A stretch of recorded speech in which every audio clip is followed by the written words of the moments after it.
ಆಕಾಶದಲ್ಲಿ ಕೊರೆ ನಕ್ಷತ್ರ ಇರುವನಕ ಹಾಡಬೇಕು ತಮ್ಮ ಹಾಡಬೇಕು, ಬದುಕಿನ ಕಡೆಗೆ ನೀವು ಮುಖ ಮಾಡಬೇಕು. ಮತ್ತೆ ಮತ್ತೆ ಸಮಸ್ಯೆಗಳು ಎಂಥದೇ ಬರಲಿ, ಸವಾಲುಗಳು ಎಂಥದೇ ಬರಲಿ, ಸಂಕಷ್ಟಗಳು ಎಂಥದೇ ಬರಲಿ, ನಾನಿದ್ದೇನೆ ನಿಮ್ಮ ಪರವಾಗಿ, ನಾನಿದ್ದೇನೆ ನಿಮ್ಮ ಜೊತೆಯಾಗಿ ಎನ್ನುವಂತಹ ಭರವಸೆಯನ್ನ ಹಿರಿಯ ನಾಗರಿಕರಿಗೆ ಹಾಗೆ ವಿಶೇಷ ಚೇತನರಿಗೆ ಇಟ್ಟು ಉಳಿದ ಎಲ್ಲರ ಅಹವಾಲುಗಳನ್ನ ಸ್ವೀಕಾರ ಮಾಡೋದಕ್ಕೆ ವೇದಿಕೆಯತ್ತ ಧಾವಿಸಿ ಬರ್ತಾ ಇದ್ದಾರೆ ಸನ್ಮಾನ್ಯ ಉಪಮುಖ್ಯಮಂತ್ರಿಗಳು. ಜನಸೇವೆಗಾಗಿ ಸಿದ್ಧರಾಗಿ ಬಂದಿರುವಂತಹ ಉಪಮುಖ್ಯಮಂತ್ರಿಗಳ ನೀವು ನಿಮ್ಮ ಸಮಸ್ಯೆಗಳನ್ನ ಸಂಕ್ಷಿಪ್ತವಾಗಿ, ನೇರವಾಗಿ, ನಿಖರವಾಗಿ ಹೇಳಿಕೊಳ್ಳುವಂತಹ ಸಮಯ ಒದಗಿ ಬಂದಿದೆ ನಿಮಗಾಗಿ ಬಂಧುಗಳೇ.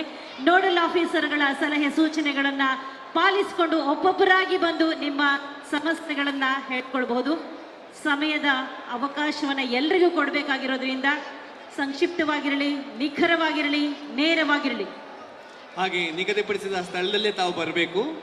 ವೇದಿಕೆಯ ಎಡಭಾಗದಲ್ಲಿ ತಾವೇನು ನೋಂದಣಿ ಮಾಡ್ತಿರಲ್ಲ ಆ ಸ್ಥಳದಿಂದಲೇ ಬರಬೇಕು.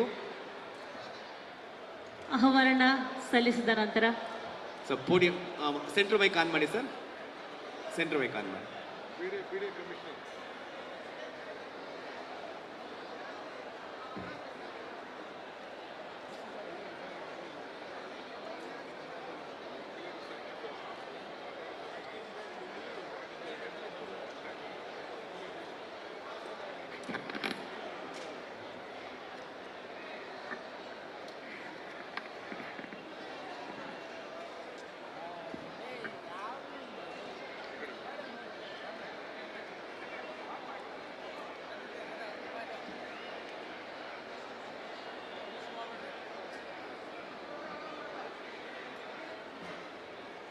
ಅಹವಾಲುಗಳನ್ನು ಸಲ್ಲಿಸಿದ ನಂತರ IPGRS ಅಲ್ಲಿ ಹೋಗಿ ಅಲ್ಲಿರುವಂತಹ ಕೌಂಟರ್ಗಳಲ್ಲಿ ನಿಮ್ಮ ಮೊಬೈಲ್ ಸಂಖ್ಯೆಯನ್ನು ರಿಜಿಸ್ಟರ್ ಮಾಡಿಸಿ ಊಟ ಮಾಡಿಕೊಂಡು ತೆರಳಬಹುದು.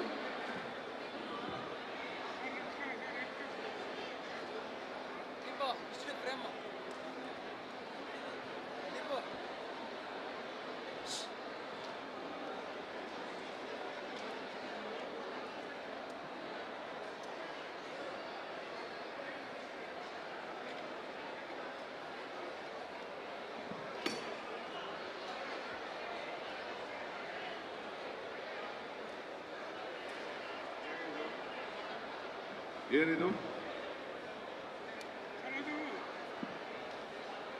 ಅಸಂಘಟಿತ ಕಾರ್ಮಿಕರಿಗೆ ಮನೆ ಕಟ್ಕೊಡ್ಬೇಕು ಅಂತೇಳಿ ಸರ್.